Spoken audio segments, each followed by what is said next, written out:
At my graduation party, I saw my father slip powder into my champagne glass.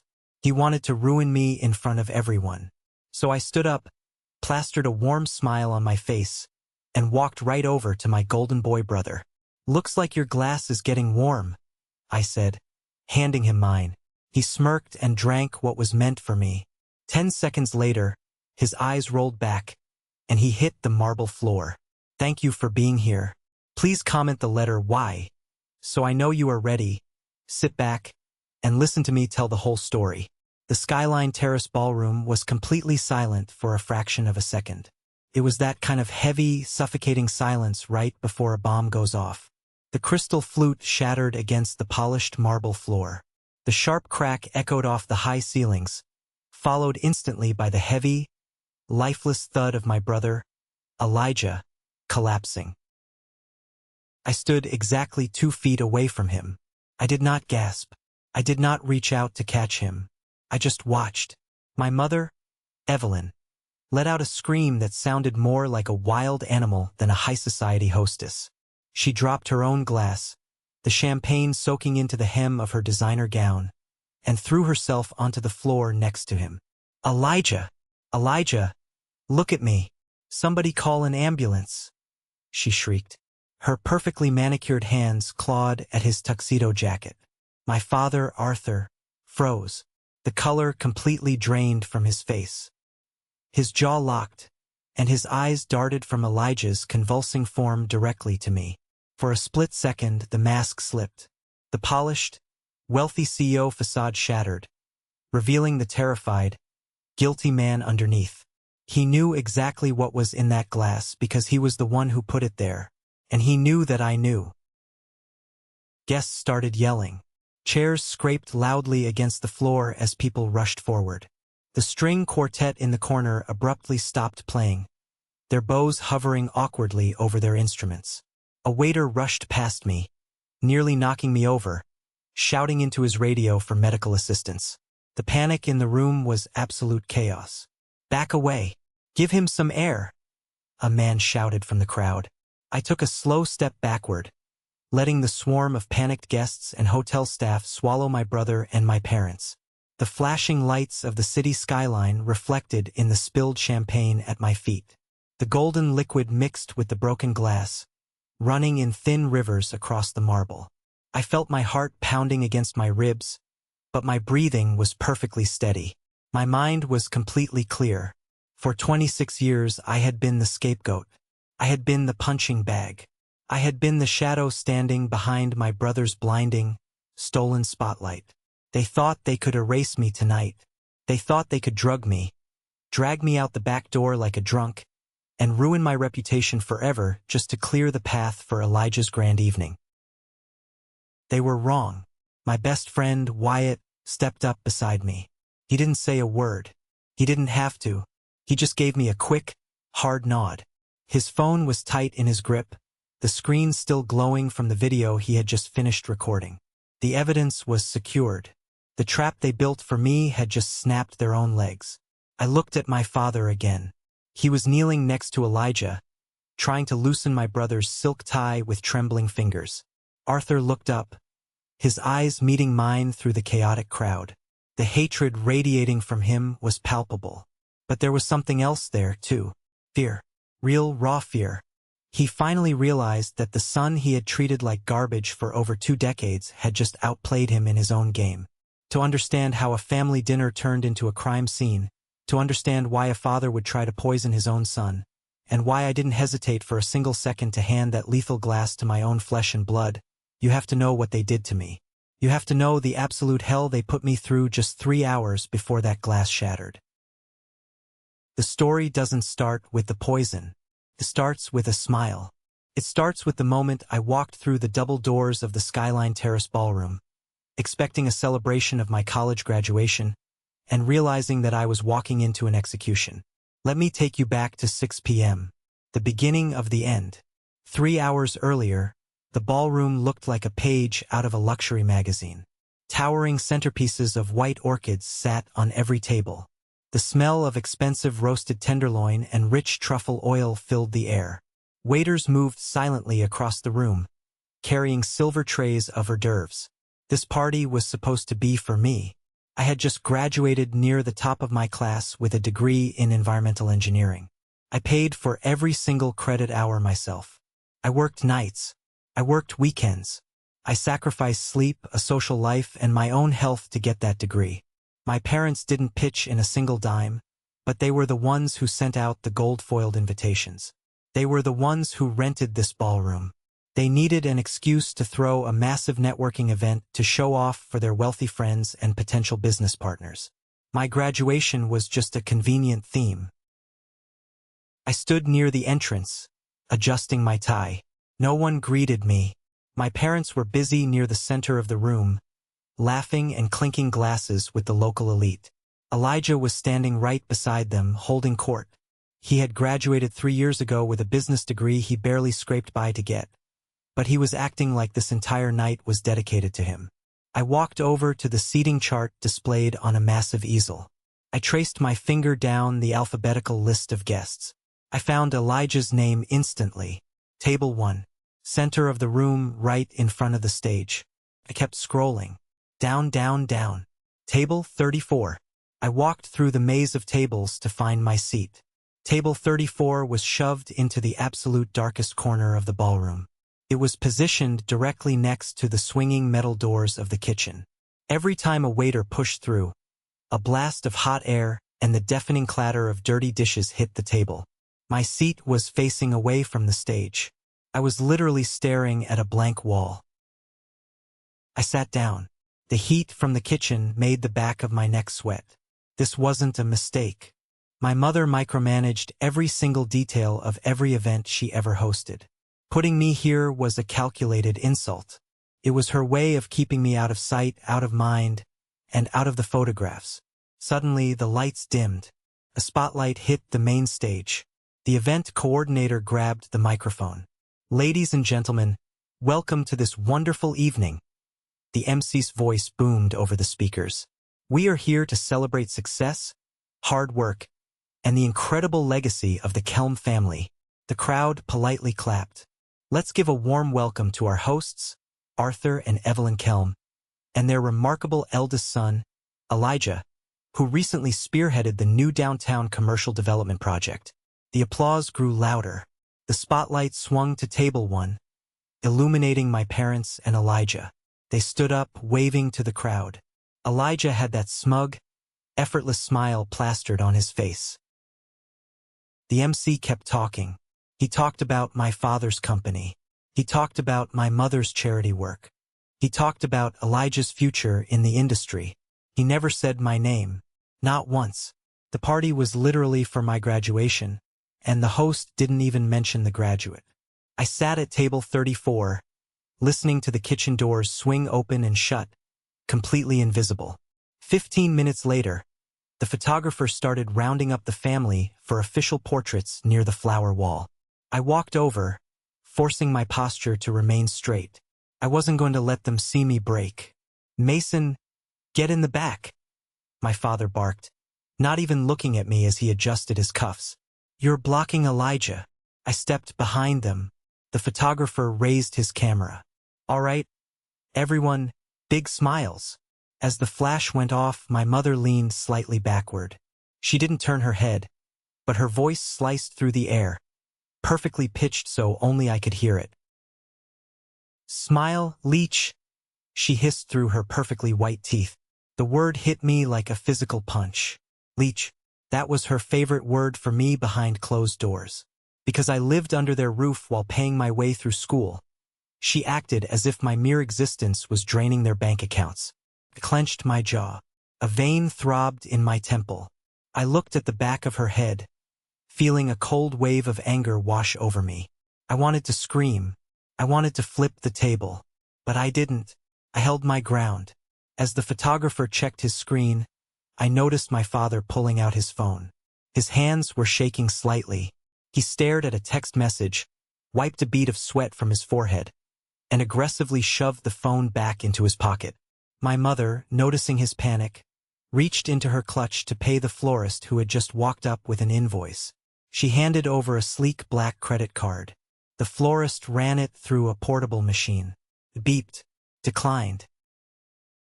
My mother's face flushed red. She quickly snatched the card back, handed the woman a different one, and shot a nervous glance around the room to see if anyone noticed. I noticed. Something was very wrong with the perfect Kelm Empire. I walked away from the photo area, needing to put some distance between myself and my mother's toxic perfume. I headed toward the open balcony doors to get some fresh air. On my way, I passed a small group of older men holding whiskey glasses. In the center of the group was Mr. Sterling. Mr. Sterling was a titan in the real estate world. He was a billionaire, a ruthless businessman, and he had a daughter around Elijah's age. Everyone in the city knew my parents were desperately trying to set Elijah up with the Sterling girl. Elijah was standing right next to Mr. Sterling, holding a glossy, heavy stock portfolio. I recognized that portfolio instantly. It was mine. I stopped dead in my tracks. My heart dropped into my stomach. That portfolio contained my senior capstone project. It was a comprehensive, highly detailed blueprint for a commercial water purification system designed for large real estate developments. I had spent 8 months in the lab working on it. I spent my entire salary from my night shifts funding the research materials. It was the crowning achievement of my college career. It's a revolutionary approach to sustainable plumbing in high-rises. Elijah was saying, his voice oozing with fake confidence. He flipped to the centerfold blueprint. I noticed the massive water waste in our current developments, so I spent the last few months drafting this solution. I really think it could save developers millions. Mr. Sterling adjusted his glasses, looking genuinely impressed. This is brilliant, Elijah.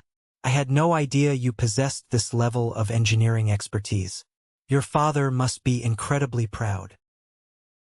Well, Elijah chuckled modestly. I try to keep my head down and do the work. I stared at him, completely paralyzed by the sheer audacity. He wasn't just taking credit for a group project. He had gone into my room, stolen my physical portfolio, and was actively presenting my literal blood, sweat, and tears as his own genius idea to impress a billionaire. I took a step forward. My fists were balled so tight my nails dug into my palms. I was ready to walk right up to Mr. Sterling and tear that book out of my brother's hands. But before I could close the distance, Elijah laughed and pointed out the window toward the valet parking loop. I appreciate the kind words, sir. Actually, my parents were so thrilled with this design that they surprised me this morning, Elijah said, pulling a set of keys from his pocket. The silver crest of a Porsche dangled from his fingers. I looked out the window. Sitting directly under the hotel awning was a brand-new, midnight blue Porsche 911. A heavy, suffocating weight settled in my chest. They bought him a Porsche. My parents, who refused to give me $20 for textbooks when I was starving during finals week, bought my brother a 6-figure sports car as a reward for stealing my work. I backed away into the shadows of the hallway. I felt sick. The betrayal was so deep it physically hurt to breathe. They weren't just favoring him anymore. They were actively cannibalizing my life to feed his ego. I pulled out my phone and texted Wyatt. Meet me by table 34. Now, I made it back to my terrible seat just as the lights in the ballroom completely went out. A massive projector screen unrolled over the main stage. Soft, sentimental piano music started playing through the speakers. And now, a look back at the journey of our graduate, the MC announced. Wyatt slipped into the empty chair next to me. He took one look at my face and frowned. Dude, what happened? You look like you're about to murder someone. Just watch the screen. I whispered, my voice completely hollow. The video started. The first picture was of my parents holding a newborn baby in the hospital. But it wasn't me. It was Elijah. The date stamped on the bottom of the photo proved it. The slide transitioned. A family vacation to Hawaii. My parents smiling on a boat with 12-year-old Elijah. I remembered that trip. I was 10. I was the one who took the picture because my mother said I looked too messy to be in the frame. The slides kept coming. Christmas mornings, Thanksgiving dinners, high school football games. Picture after picture, memory after memory. And I was in none of them. Then, a picture flashed on the screen that made my stomach physically turn. It was a picture of my high school graduation. I remembered the exact moment it was taken. I was standing in my blue cap and gown, holding my diploma, with Elijah standing to my left and my parents to my right. But on the screen, the picture was cropped. They had literally sliced the photo down the middle. I was completely removed. All that was left was my parents, smiling proudly next to Elijah, who was bizarrely holding a rolled-up program that they were trying to pass off as a diploma. They had meticulously, intentionally erased my entire existence from the family history.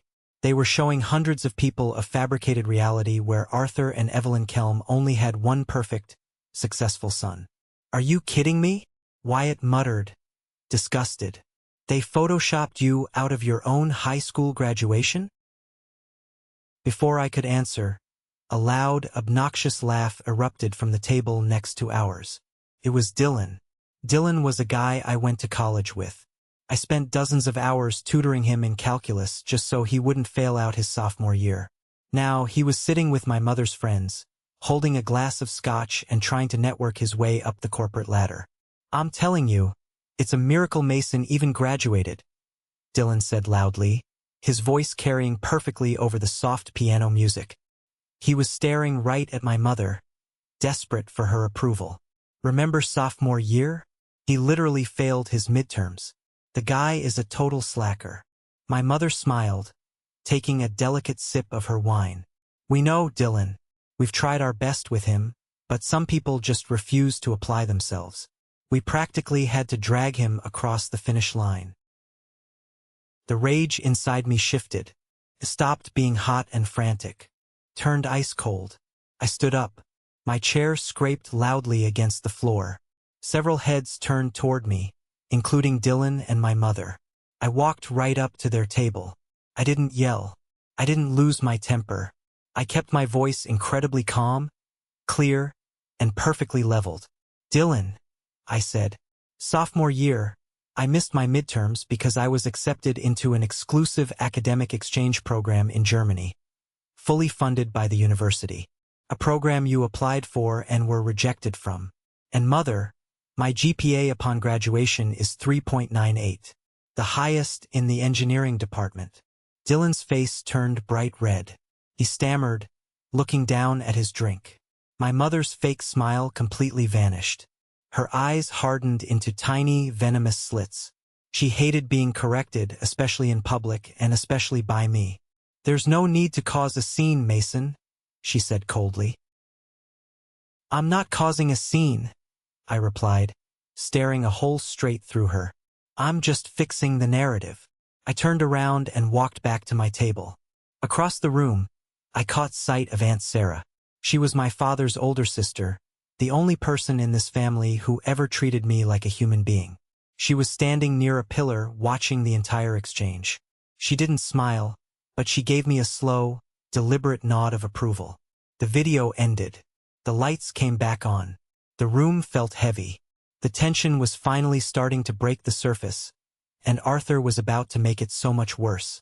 The polite applause following the slideshow quickly faded as my father, Arthur, walked up the steps to the main stage. He tapped the microphone. The high-pitched feedback echoed through the room, forcing everyone to look at him. "Thank you, everyone. Thank you for being here tonight," Arthur began. His voice was deep, resonant, and dripping with absolute hypocrisy. He put a hand over his heart, looking out at the crowd with practiced, fake emotion. "Family is the most important thing in this world," he continued. "When you are a parent, you make sacrifices. You do whatever it takes to ensure your children succeed. You carry the weight so they don't have to." I crossed my arms, leaning back in my chair by the kitchen doors. I knew exactly where this was going. "Higher education is an incredible privilege," Arthur said, his voice turning somber. "And let me tell you, it is not cheap." A few older men in the crowd chuckled in agreement. "We have spent tens of thousands of dollars over the last 4 years. We drained our accounts.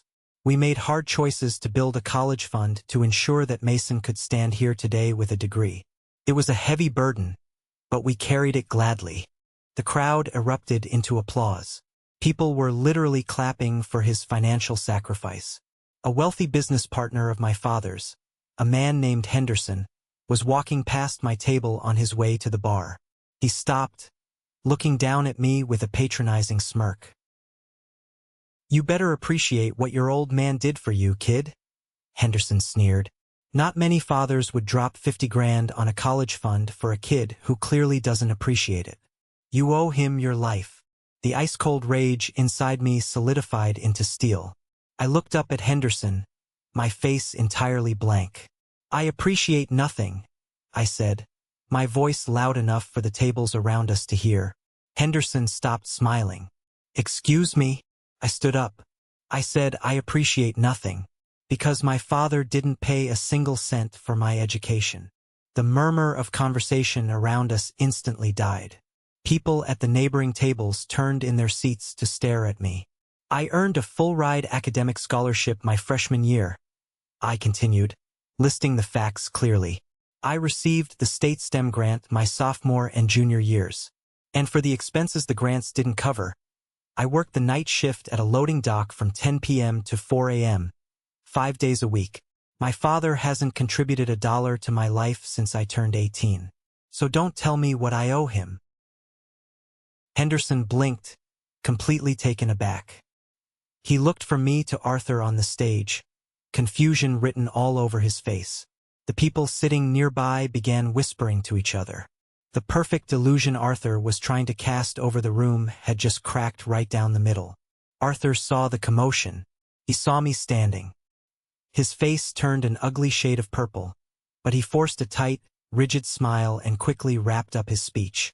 "Thank you all, enjoy the dinner," he barked into the mic before practically storming off the stage. I sat back down. My heart was racing. I had finally fought back. I had finally punctured their balloon of lies. Wyatt let out a low whistle. "Dude, you just dropped a grenade." "I'm not done," I said, and I wasn't. Before I could even catch my breath, someone tapped my shoulder. I spun around, ready for another fight. It was Aunt Sarah. She looked around nervously, ensuring no one from my parents' inner circle was watching us. She reached into her expensive leather handbag and pulled out a thick, manila envelope. She shoved it directly into my chest. "Take it. Put it away immediately," she whispered urgently.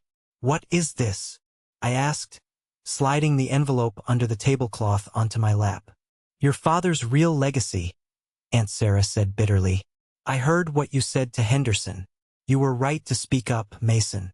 But you don't know the half of it. They aren't just lying about paying for your school. They are drowning." I frowned, peeling back the metal clasp of the envelope under the table. "What do you mean, drowning?" "Arthur's company has been operating at a massive loss for 3 years," she whispered, her eyes darting toward the head table. "They are millions in debt. The house is mortgaged to the hilt. Those credit cards Evelyn uses? Maxed out. This entire party, that new Porsche outside? It's all a desperate facade to trick Mr. Sterling into giving Elijah a job and investing in the firm. If Sterling walks away tonight, your parents are filing for bankruptcy by Monday." I stared at her, my mind spinning. The declined credit card with the florist suddenly made perfect sense. The desperation to impress the billionaire. It was all a house of cards. "But that's not why I gave you this," Aunt Sarah continued, her voice trembling slightly. "Look at the second page in that envelope." I reached into the manila folder and pulled out a stack of papers. The first few pages were bank statements showing zero balances and past due notices. But the second page was a loan agreement. It was a personal loan from a high-interest private lender.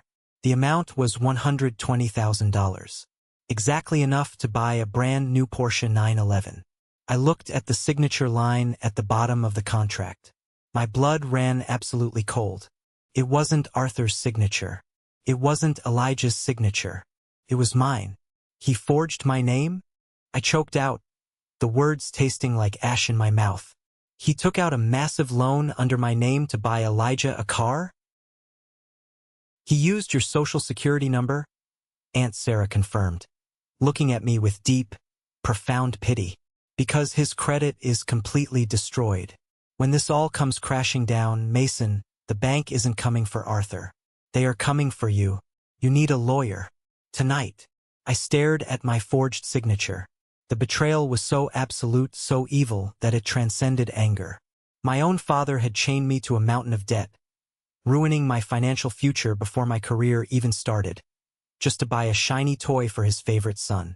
They pushed too far, Aunt Sarah said quietly. Do what you have to do. She turned and walked away, disappearing into the crowd. I sat there in the shadows, holding the proof of my father's felony. I wondered if my mom ever considered divorce when the money ran out, or if she was perfectly fine going down with the ship as long as she looked good doing it. Before I could process my next move, my mother suddenly appeared at my table. She leaned down, her fingers digging painfully into my shoulder. If you open your mouth and humiliate your father one more time tonight, Evelyn hissed, her breath smelling of expensive wine and pure malice, I will personally make sure you never work in this city. Do not test me, Mason. I slowly turned my head. I looked directly into my mother's eyes. I didn't feel intimidated. I didn't feel scared. I just felt disgusted. A scene is just the truth with better lighting, Mother, I said softly. She flinched, genuinely taken aback by the dead, cold look in my eyes. She let go of my shoulder and practically ran back to the safety of her wealthy friends. I looked at Wyatt. We need to move. Now. I couldn't just sit there anymore. I needed air. I needed to think. I grabbed the envelope, shoved it into my jacket pocket, and stood up. Wyatt followed right behind me. We bypassed the main ballroom floor and ducked into the narrow, dimly lit service hallway that ran behind the kitchen. It was meant only for the catering staff, stacked with empty silver trays and extra linens. It was quiet here, away from the music and the fake laughter. I leaned against the cool cinderblock wall, pulling out my phone. I needed to find a lawyer. I needed to figure out how to report identity theft without ending up in jail myself. Mason, Wyatt whispered sharply, grabbing my arm. He pointed down the hallway. About 20 feet away, the door to the manager's office was cracked open just an inch. A sliver of yellow light spilled out onto the hallway floor. I heard voices, hushed, frantic voices. I crept closer, walking incredibly softly so my dress shoes wouldn't click on the tile. Wyatt followed, pulling out his phone and opening the camera app. He pressed record, holding the lens right up to the crack in the door. I put my ear close to the opening. It was my father, my mother, and my older cousin Julian. Julian was the event coordinator, the guy pulling the strings behind the scenes tonight. He's out of control, Arthur. My mother was whispering frantically. He embarrassed you in front of Henderson. If he walks over to Sterling and starts talking, he's going to ruin the entire deal. He's going to ruin Elijah's promotion. We will lose everything. I know, Evelyn, I know. Arthur snapped back. I could hear him pacing. The kid is a liability. We can't afford to have him talking. So what do we do? Julian asked. His voice was cold, entirely detached. I can have security throw him out. No, that causes a scene, Arthur said quickly. People will ask questions. We need to discredit him. We need everyone here to think he's unstable. There was a brief silence. Then, I heard the rustle of fabric. Julian, my father said, his voice dropping an octave. You still have those prescriptions? The heavy sedatives you take for your flights. My stomach plummeted. I stopped breathing. Yeah, I have a few capsules in my bag, Julian replied.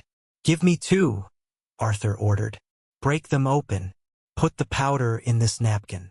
Arthur, what are you doing? My mother asked. She didn't sound horrified. She sounded curious. We are going to neutralize the threat, Arthur said coldly.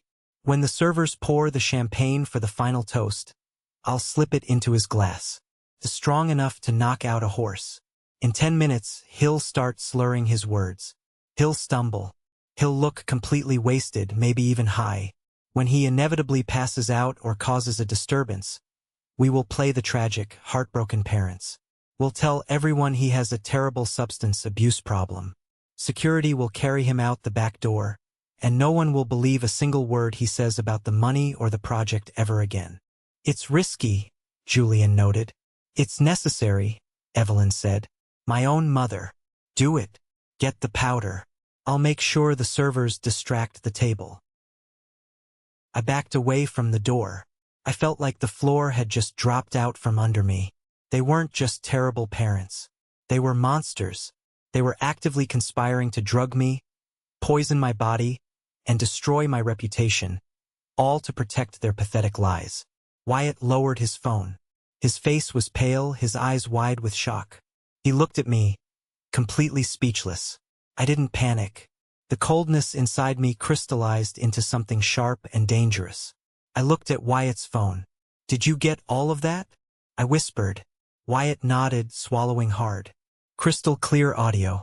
Got a good angle of Arthur holding the napkin through the crack. 2.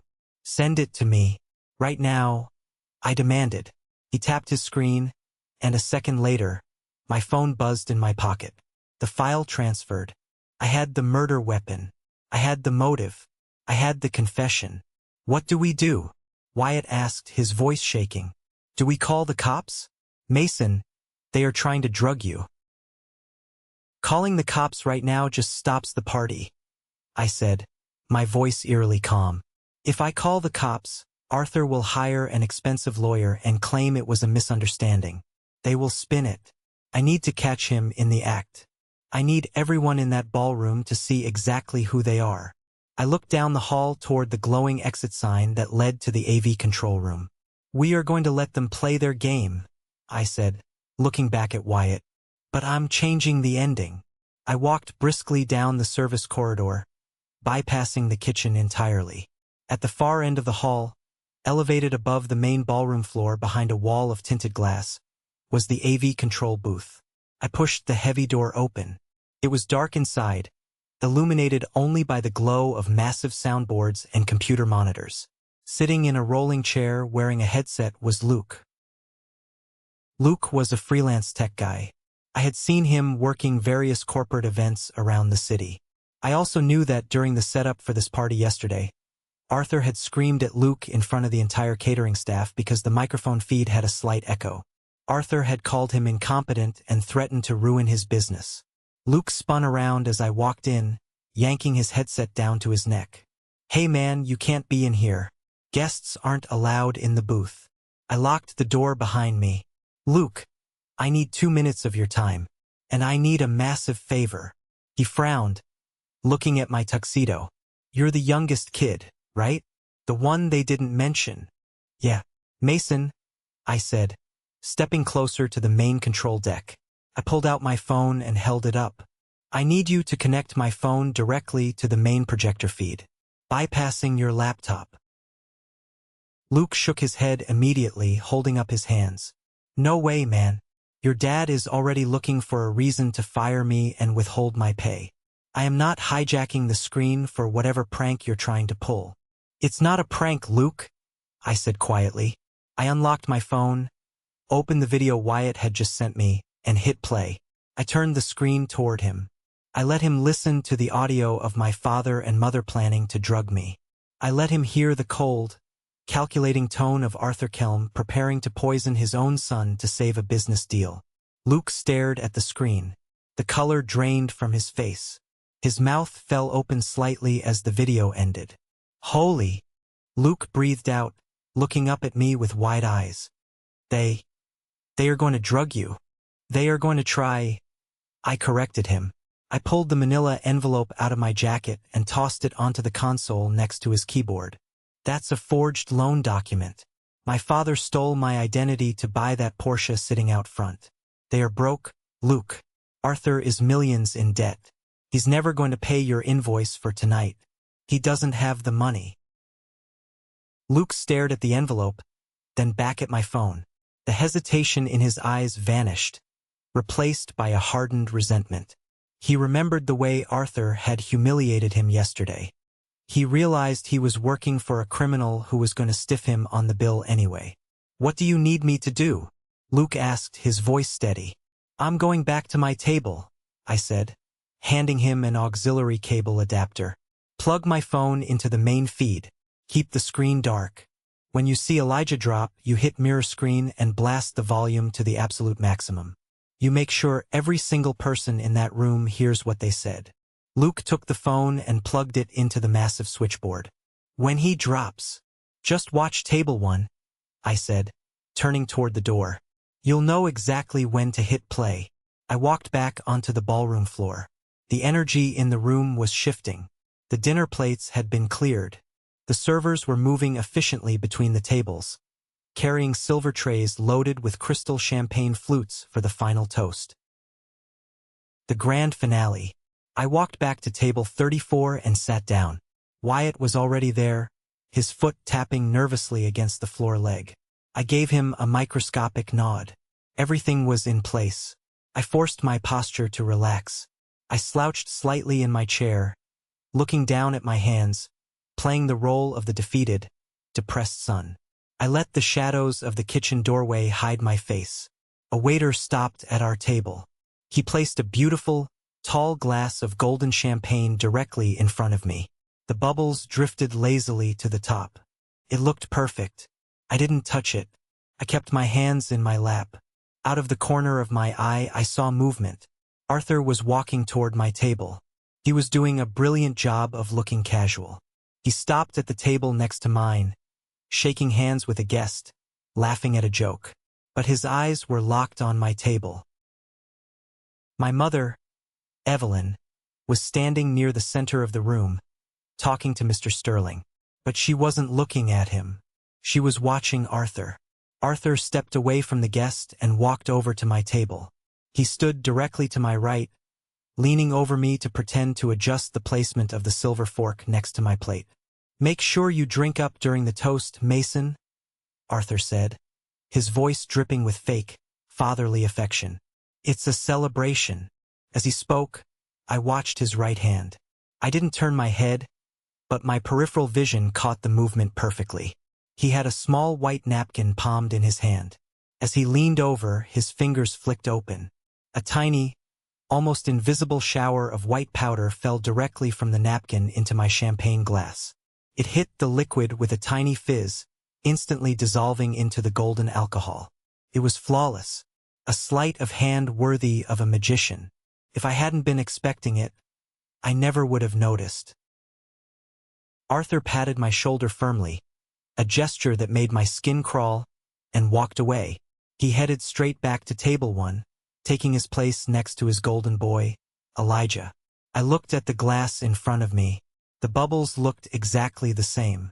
But that glass was now a weapon. Across the room, Julian grabbed the microphone. "Ladies and gentlemen, if I could have your attention for one final moment." The room grew quiet. Guests stood up, picking up their champagne glasses. "We want to raise a glass," Julian announced, looking directly at my table. "To the future, to success, and to family." Arthur raised his glass high in the air. Evelyn raised hers. Elijah stood up, grabbing his glass, grinning from ear to ear. I wrapped my fingers around the stem of my poison glass. The crystal felt ice-cold against my skin. I stood up. I didn't stay at table 34. I didn't hide in the shadows anymore. I started walking. I walked straight through the maze of tables, navigating the crowd, carrying the lethal dose of champagne right in front of me. My mother noticed me moving. Her eyes widened slightly in panic, but she couldn't say anything. She couldn't stop the toast. I walked right up to table 1. I stood directly in front of Elijah. He looked at me, raising an eyebrow. "What do you want, Mason? Go back to your corner." I smiled. A massive, warm, terrifyingly calm smile. "Just wanted to toast the man of the hour," I said loudly, ensuring the people around us could hear. I looked at the glass in his hand. "Oh man, you've been holding that a while. Looks like your glass is getting warm. Here, take mine. It's fresh from the tray." Elijah scoffed, his arrogance completely blinding him to the danger. Why would he suspect me? I was the weak little brother. He reached out and snatched my glass from my hand, shoving his slightly warmer glass into my chest. "Whatever," Elijah muttered, raising the poisoned glass high. I looked over his shoulder at Arthur. My father's eyes were the size of dinner plates. He reached his hand out, opening his mouth to scream, to stop the toast, to knock the glass away. But he was too late. To the future, Elijah yelled, and he threw his head back, downing the entire glass of spiked champagne in one massive, greedy gulp. The crystal glass didn't even leave Elijah's lips before the disaster started. He threw his head back and swallowed the entire flute of champagne in one massive, greedy gulp. He slammed the empty glass down on the table, laughing at a joke the man next to him had just made. I stood exactly 2 feet away, my hands hanging casually at my sides. I watched him. I watched Arthur.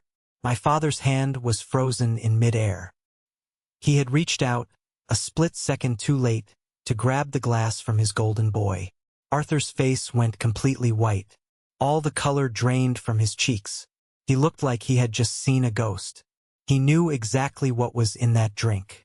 He knew the dosage was meant to knock out a grown man who was fully expecting to fight it. Elijah had no idea what was hitting his bloodstream.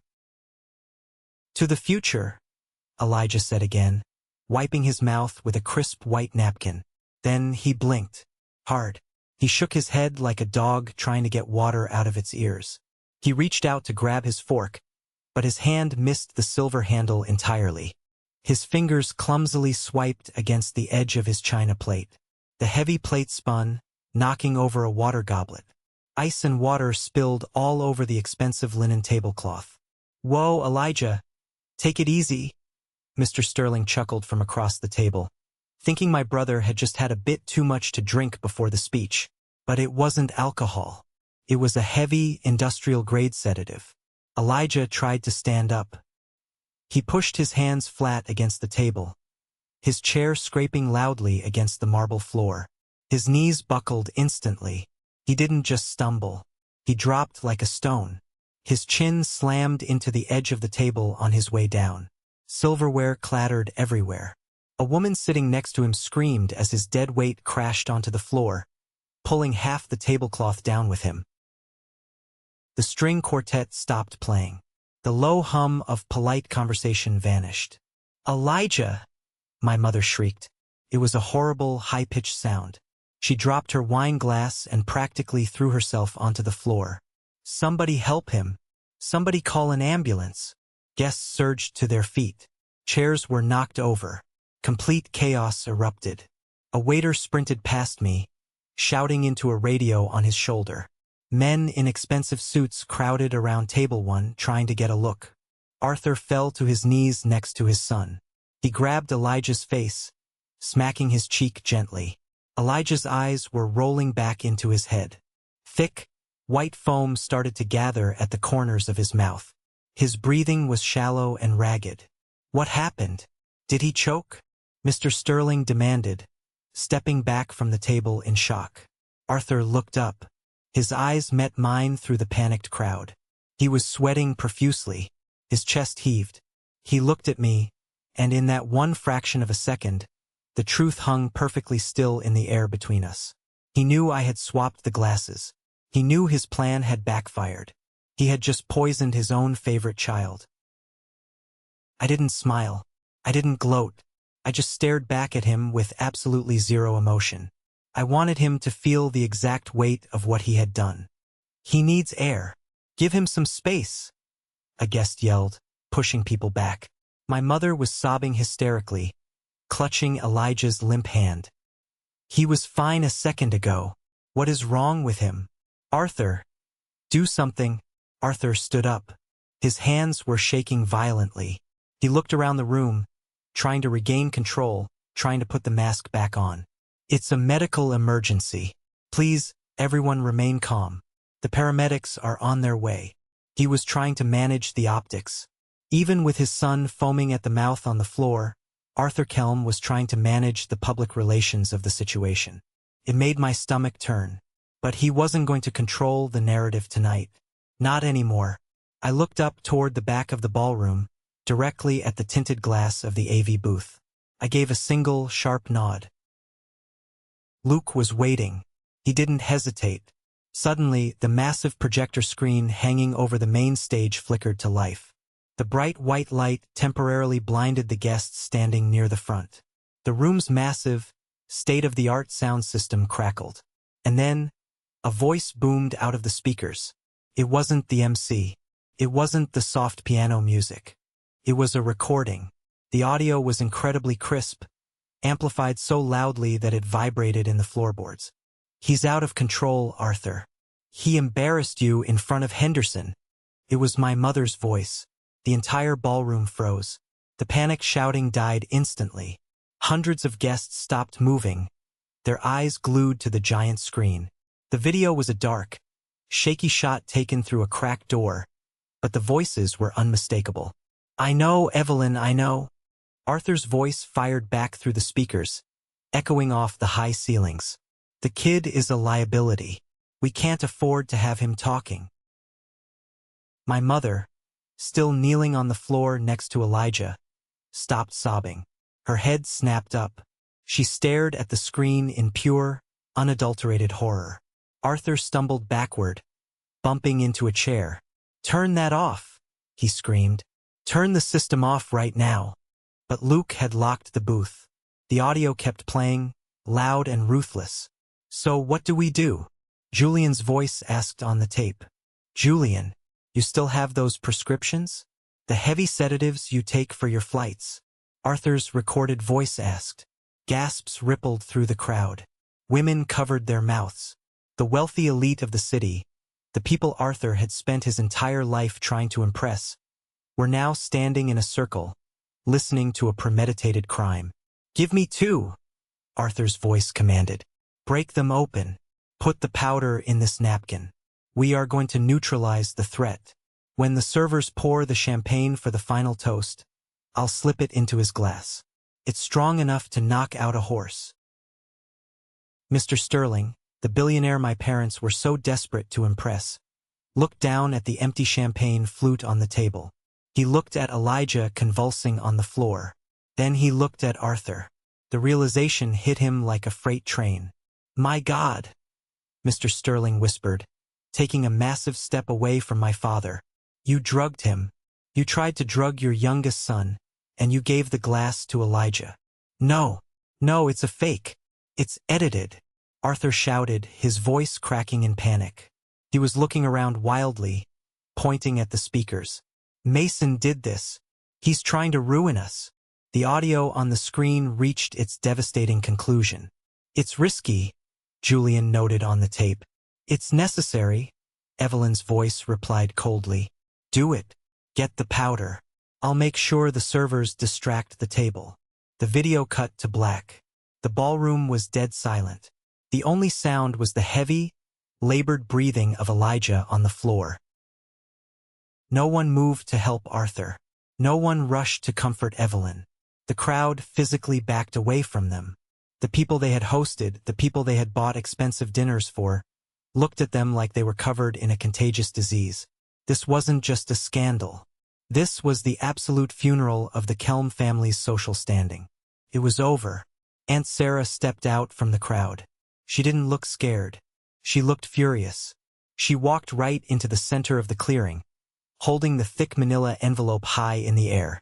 "It's not a fake," Aunt Sarah said clearly, her voice carrying across the silent room. "My brother is a liar and a thief. He didn't pay a single cent toward Mason's college fund. Mason paid his own way, and Arthur didn't buy that Porsche outside with his own money." Aunt Sarah pulled the loan document out of the envelope and threw it directly onto the table in front of Mr. Sterling. "He forged Mason's signature to take out a high-interest loan because this entire company is bankrupt.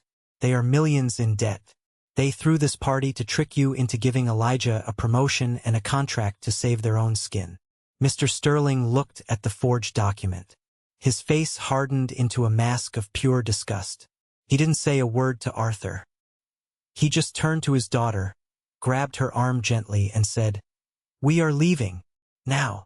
As the Sterlings walked away, the heavy double doors of the ballroom burst open.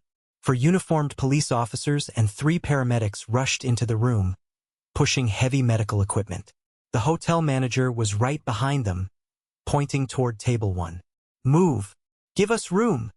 a paramedic shouted, dropping a heavy bag next to Elijah and immediately checking his pulse. 2 police officers stepped forward, their hands resting on their duty belts. They looked at the chaotic scene, at the spilled champagne, and at my father. "Who called this in?" the lead officer asked. Wyatt stepped out from behind my table. "I did, officer. And I have the video evidence of attempted poisoning right here on my phone." The officer turned to Arthur. "Sir, I need you to step away from the patient and keep your hands where I can see them." Arthur didn't fight. He didn't argue. He just stood there, his shoulders slumped, his eyes completely hollow. He looked like a deflated balloon. The powerful CO was gone. Only a pathetic, desperate man was left. I stepped forward. The crowd parted for me. I walked right into the center of the mess. I looked down at my mother, who was sobbing with her hands over her face. I looked at my father, who couldn't even meet my eyes. "My whole life, I was told to stay quiet," I said. My voice wasn't loud, but in that silent room, it echoed like thunder. I was told to take the abuse, to stay in the corner, to be the punching bag so this family could pretend to be perfect. Tonight, you all saw exactly why I stayed quiet. Silence is how they win, and I am done being quiet. This is the moment that changes everything, the moment I finally took back control of my life. Thank you so much for your patience and for staying with me until now. You've been amazing. Please give this video a like and comment 1 below to let me know you've made it this far. Not only does this help more people find this story, but it also lets me know that my experiences truly mean something to someone. Your support is my greatest motivation to keep sharing the rest of this journey. The paramedics loaded Elijah onto a stretcher. They strapped him down and immediately started in 4-line. They were moving fast, calling out medical terms I didn't understand. They rolled him out of the ballroom, the wheels of the stretcher squeaking against the marble floor. My mother ran after them, her heels clicking frantically, her expensive dress dragging on the ground. She didn't look back at me once. The police officers surrounded Arthur. They didn't put him in handcuffs yet, but they separated him from the crowd. The lead officer was reading him his rights, asking him to confirm his identity. Arthur nodded numbly. I turned away from them. I walked over to the massive center table where the graduation cake sat untouched. Next to the cake was a small silver tray holding the gifts my parents had supposedly bought for me. I reached into my pocket and pulled out the heavy brass keys to their house. I dropped them onto the silver tray. They landed with a sharp clink. I reached up and unpinned the silver family crest from the lapel of my tuxedo. I placed it right next to the keys. Then, I pulled a folded piece of paper from my inside pocket. It was a formal legal declaration I had printed out at the university library 3 days ago. A document officially renouncing any claim to the family inheritance, any claim to their assets, and a strict legal demand that they never contact me again.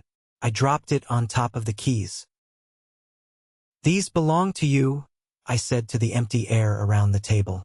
"I am taking back my name. I am taking back my time. And I am taking back my life." I didn't wait for a response. I didn't wait to see if Arthur was arrested on the spot.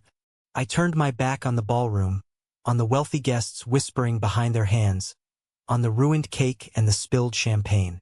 I walked straight toward the exit. The heavy glass doors slid open automatically. Wyatt caught up with me in the lobby. He was breathing hard, his phone still gripped tightly in his hand. We walked through the hotel lobby and pushed through the revolving doors into the cool night air.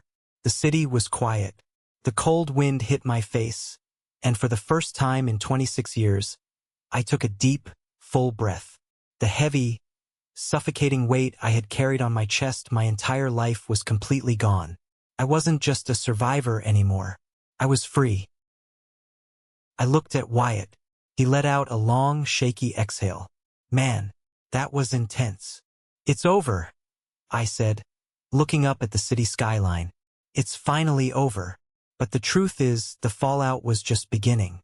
When you destroy a massive house of cards, the cleanup takes a long time. A month passed. The first few weeks were a complete media circus.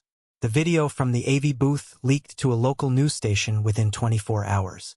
You can't have a ballroom full of society's elite without someone pulling out a phone and hitting record. The clip of Arthur Kelm plotting to drug his own son went viral. The consequences were swift and absolutely brutal. Arthur was formally charged with attempted poisoning, reckless endangerment, and identity theft. The police found the remaining sedative pills in Julian's bag, and Julian immediately flipped on Arthur to save himself from jail time. He testified that Arthur masterminded the entire thing. The business world reacted exactly how you would expect. Investors pulled their money overnight. Clients canceled contracts. The board of directors held an emergency meeting and ousted Arthur from his own company. The firm filed for Chapter 11 bankruptcy a week later. The bank swooped in and seized everything. Elijah survived. The paramedics pumped his stomach at the hospital, and he spent 3 days in the ICU recovering from the heavy dose of sedatives. But his reputation didn't survive. Mr. Sterling, furious about being lied to, used his massive influence to ensure Elijah was blacklisted from every major commercial real estate firm in the state. Worse, Sterling launched an independent review of the water purification project Elijah had presented. He easily discovered the university records proving the project belonged to me. Elijah was publicly exposed as a fraud and a thief. Without his daddy's money to protect him, the golden boy was suddenly just an unemployed, disgraced 28-year-old with zero actual skills. The bank repossessed the brand new Porsche 911 directly from the hospital parking lot. Because Arthur had forged my signature to get the loan, I had to hire a lawyer to clear my name. It took a few weeks of legal fighting, presenting the audio recording and Aunt Sarah's testimony, to prove fraud. The bank dropped the debt from my credit report and went after Arthur instead, adding bank fraud to his growing list of federal charges. My mother, Evelyn, didn't handle the fall from grace well. The society friends she had spent decades kissing up to dropped her instantly. She was uninvited from the charity galas. Her country club membership was revoked. When the money completely dried up and the reality of Arthur's impending prison sentence set in, she filed for divorce. She tried to claim she had no idea about the debt or the poisoning, completely ignoring the fact that her voice was on the recording telling Arthur to neutralize the threat. She fought ruthlessly for custody of whatever assets were left, but there was nothing to take. They were ruined. The final time I saw them was in a sterile, fluorescent-lit conference room at my lawyer's office downtown. I sat on one side of a long mahogany table. Arthur and Evelyn sat on the other side. They looked 10 years older.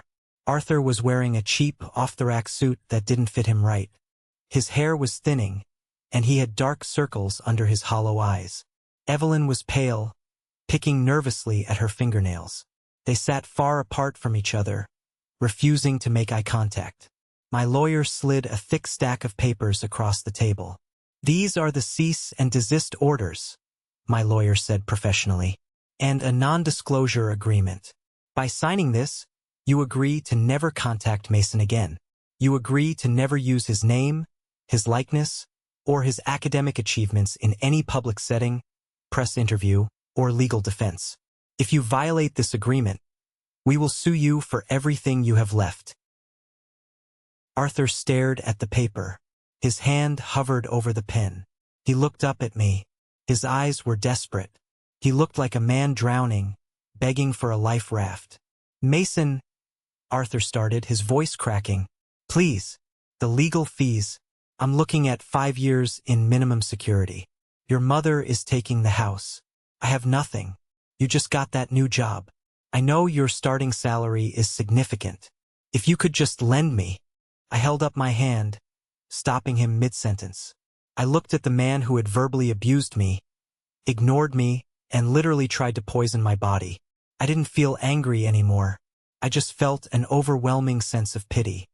"Sign the paper, Arthur," I said coldly. Evelyn leaned forward, tears welling up in her eyes. "Mason, please. We are your family. You can't just abandon us. We made a mistake. We were under so much pressure with the business. Forgive us." "You didn't make a mistake," I replied, staring directly into her eyes. You made a choice.